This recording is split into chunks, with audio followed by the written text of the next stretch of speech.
Juste une petite slide pour vous montrer où on est, pour ceux qui ne connaîtraient pas. On est à côté de Nantes, entre Nantes et Angers, et on est sur le Val-de-Loire. Donc on a un territoire qui fait 29 communes. On a eu la chance aussi de pouvoir fusionner il y a 3 ans. Et donc on représente à peu près 60 000 habitants et 40 km le long de la Loire. Donc chez nous, c'est plutôt la Loire à vélo. Le vin, avec les coteaux d'Ancenis, vin de Val-de-Loire, gastronomie, les montgolfières, l'activité de pleine nature. Donc voilà sur quoi on capitalise, en tout cas pour se faire connaître, même si de ce côté-là, il y a un gros boulot à faire. Pour la petite histoire, en fait, mes collègues avant étaient issus de 2 offices communaux et puis d'un service tourisme intercommunal. Donc du coup, cette équipe s'est rassemblée pour former une seule et même équipe et un directeur a été recruté. Du coup, en l'occurrence, c'était moi. Et ça a été fait en janvier 2013. À ce moment-là, la situation était un peu compliquée puisqu'il fallait qu'on apprenne à travailler ensemble. Puisque oui, ça, c'est pas forcément inné. Comment on fait pour travailler ensemble ? Il fallait aussi qu'on développe nos compétences. On avait aussi parlé, vous avez dit tout à l'heure, de gens qui n'étaient pas formés. C'était le cas aussi pour notre équipe, des gens qui n'étaient jamais partis en formation, qui étaient toujours restés dans leur bureau. Et puis, on avait comme mission aussi d'améliorer nos relations avec les prestataires. Parce qu'autant vous dire, si elles n'étaient pas parties en formation, elles n'avaient jamais non plus été voir les prestataires sur le terrain. Ou en tout cas, de temps en temps, par des éductours. Mais il n'y avait pas une vraie relation sur le terrain avec eux. Et puis face à ça, on était face à un contexte que vous connaissez tous. Les offices de tourisme, en tout cas pour moi, sont en danger s'ils ne se réinventent pas et s'ils ne repensent pas leur mission. Donc il y a une urgence à repenser autrement et à travailler autrement. Une fois que ça s'était dit, c'était comment on allait faire, comment on allait, nous, en tout cas, mieux travailler ensemble. Comme je vous ai dit au départ, travailler ensemble, c'est pas si simple que ça. Ça demande en tout cas des codes, de l'organisation. Et ce qu'on fait en tout cas maintenant, c'est on essaye et on apprend. Alors comment on apprend à travailler ensemble et comment ça se passe? J'ai eu en fait la chance de pouvoir tester des méthodes qui s'appellent de l'intelligence collective et qui ont été en fait une sorte de révélateur de choses où on pouvait vraiment mettre en fait le capital humain au cœur des décisions et qu'on allait pouvoir en fait faire autrement. Alors maintenant, comment... Alors ça, c'est monter une équipe parce que je ne suis pas toute seule à travailler là-dessus. Donc je ne vous les présente pas, mais comment on peut travailler du coup autrement en équipe. On a commencé par repenser nos bilans de saison. On a commencé aussi à réfléchir sur comment on pouvait retravailler avec les prestataires, ce qu'on pouvait leur proposer. On a là commencé à réimaginer notre futur local d'office. C'est un local qui va faire 300 mètres carrés, donc bien évidemment, on ne peut pas refaire comme avant et réutiliser les mécanismes du passé. On a aussi repensé notre plan d'action avec ces méthodes-là. Et voilà ce qu'on a appris en fait. Les nouvelles réunions et les nouveaux formats, on commence de toute façon toujours par se poser la question du sens. Pourquoi on se rassemble et à quoi ça sert? Parce que finalement, parfois, on se dit, voilà, on va faire une réunion sur tel sujet, mais est-ce que ça a du sens collectivement? Est-ce que ça nous parle? Est-ce qu'on n'est pas là un peu parce qu'il faut être là, mais que finalement, on s'en fiche un petit peu de ce qu'il y a à l'intérieur? Deuxième point qui est très important pour que cette intelligence collective et que tout le monde se sente à sa place, c'est qu'on mette les bonnes personnes autour de la table. Ça veut dire que si demain, on doit prendre des décisions sur le conseil engagé, ce sont les personnes qui sont en charge du conseil engagé qui sont ici.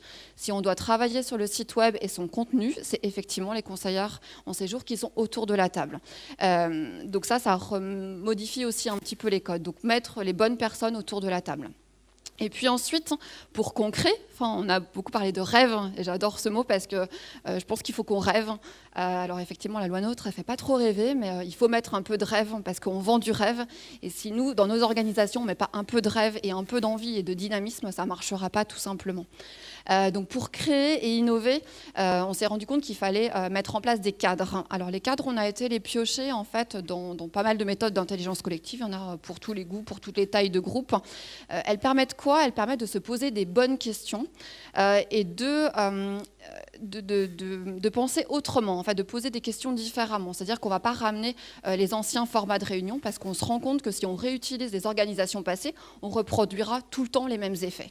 Donc les cadres, ils sont là pour donner un maximum d'espace pour que les gens créent. Donc ça veut dire quoi? Ça veut dire que moi, je ne viens pas avec toutes mes idées préfaites. Ça veut dire qu'en tant que directrice, je ne peux pas avoir imaginé toute la suite. Je dois juste poser des questions à mon équipe et laisser ouvert et laisser carte blanche. C'est un peu flippant, je ne vous le cache pas de temps en temps, mais en tout cas, c'est juste comme ça que tout le monde peut travailler. Et puis, ça veut dire aussi quoi? Mettre l'intelligence collective, ça veut dire se mettre aussi quelques règles. Alors, elles ne peuvent pas être basiques, elles peuvent être basiques, mais testez-les et vous verrez qu'elles ne sont pas si basiques que ça. C'est l'écoute. Écouter dans une réunion, ne pas se couper la parole. On a trop tendance, en tout cas, à arrêter les gens, à leur couper, et du coup, ils ne vont pas jusqu'au bout, en fait, de leurs explications et de leurs envies. Si déjà on change ça, nous, en tout cas, ça a changé des choses dans nos réunions. Une autre chose aussi, c'est qu'on ne porte pas de jugement.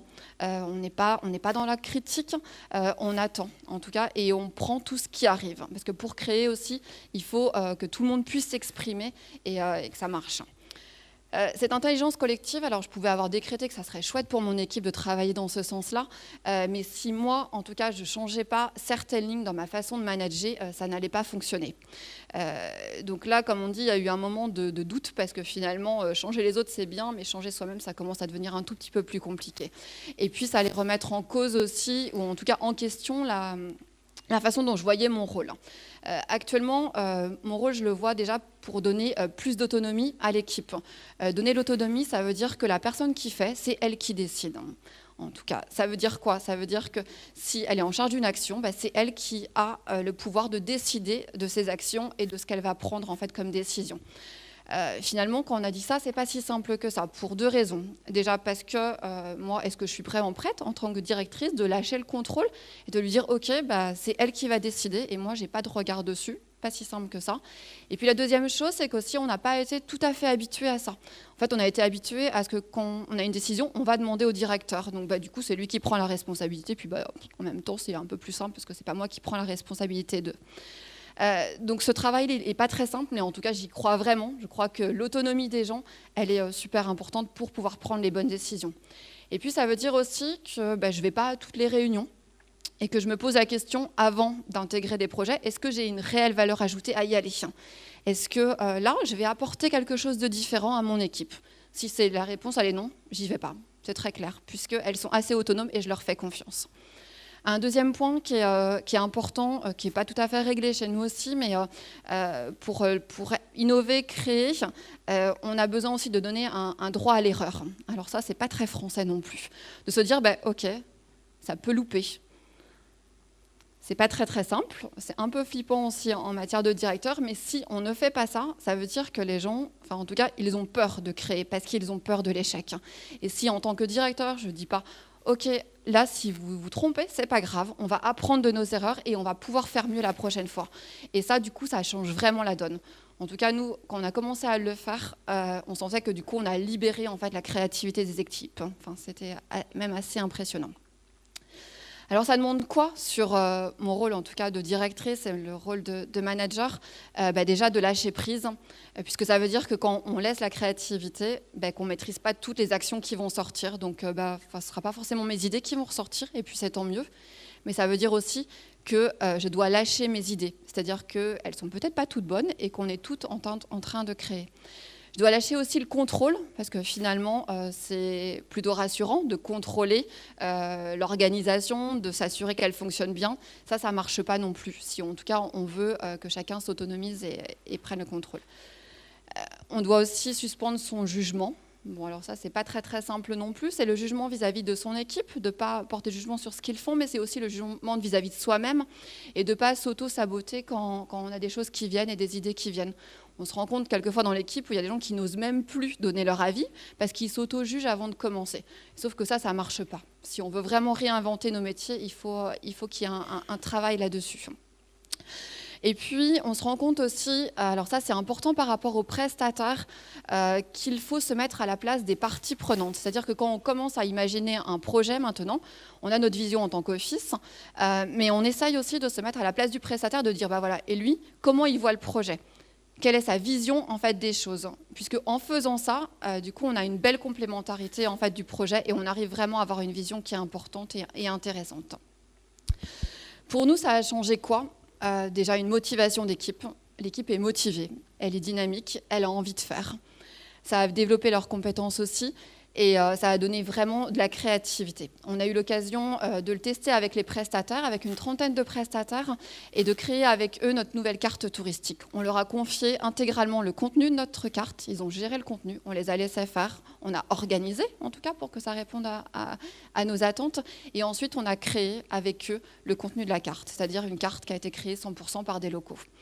Ça a changé aussi notre relation avec eux, c'est-à-dire qu'en fait, ils se sont vraiment sentis intégrés, ils se sont sentis partie prenante du tourisme et on a senti qu'on était tous ensemble en train de créer le tourisme de demain, en tout cas.